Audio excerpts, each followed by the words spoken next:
Today, I'm going to be talking about how language deprivation affects the neurological development of deaf children. You may have heard the terms deaf, hard of hearing, or hearing impaired to refer to hearing loss. Deaf Culture 101. While some people, lowercase d deaf, view their deafness as just a medical condition, the wider, capital D, deaf community, because it's a proper noun, view their deafness as a cultural experience and something to be proud of rather than as a disability. As such, hearing impaired is viewed as a slur. Now that that's established, let's begin. Sam was born at home in a small rural town.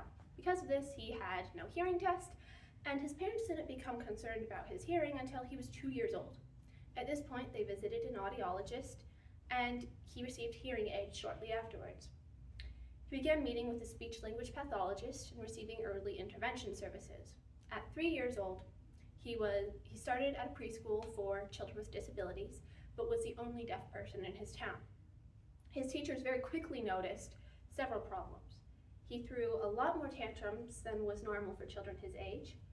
He was very violent with other children, and most concerning, his language, both receptive and expressive, had a 2-year delay. Mind you, he's 3 years old, and so he has the language skills of a 1-year-old. Because of this, his mom began learning American Sign Language, ASL, and taught a few basic signs to his dad and siblings.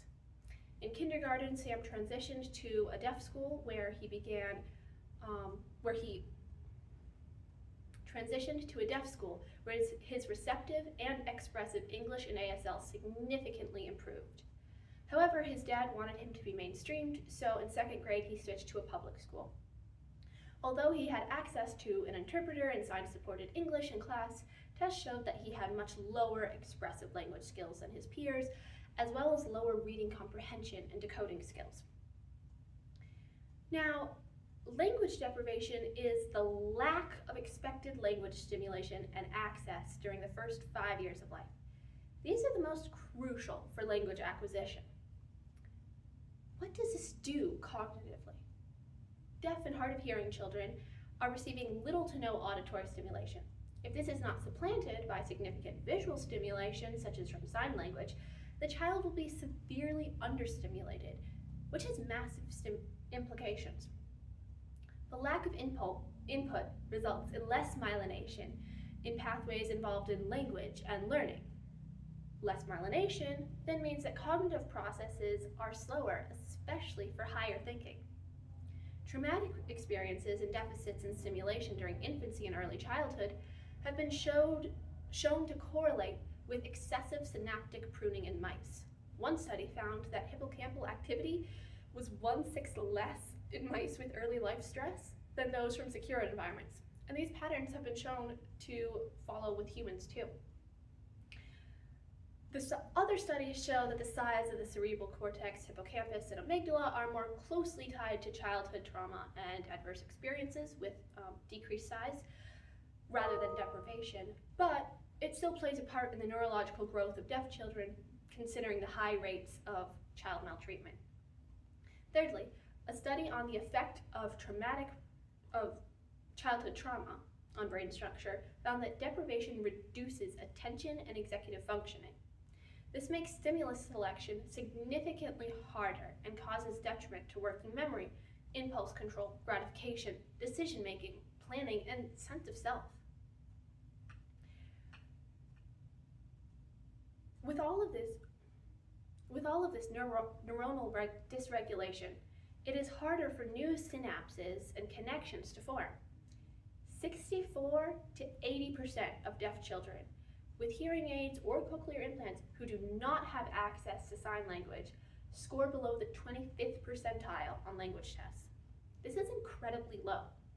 Lower academic success often correlates with lower career and socioeconomic success later in life. Thus, language deprivation is setting up children for failure. Not only are there educational implications, but the neurological development effects of socialization Not only are there educational implications, but the neurological development affects socialization as well.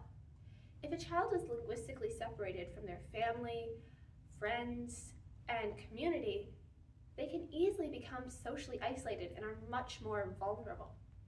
The frustration that the separation often manifests in violence, destructive behavior, or withdrawing. If something traumatic happens to a child, they are much less likely to be able to understand what happened, communicate what happened, or be understood if they do try to communicate. As hinted at earlier, all of this leads to an increased risk of child abuse and neglect in deaf and hard of hearing children. Child maltreatment rates are up to 4 times higher in the deaf community than in the hearing world. Estimates range from 45 to 76% of deaf people have experienced some form of child maltreatment. This is terrible. Compare this to the rates in the general population, which is around 25%.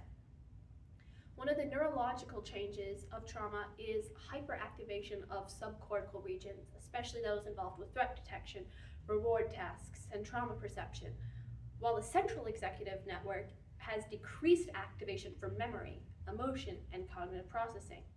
As stated before, all of these factors make top-down processing significantly harder and result in much more academic struggles. It is very hard to find research on language deprivation. It only started coming into the scientific world in the past 10 years, despite it being very prevalent in the deaf community.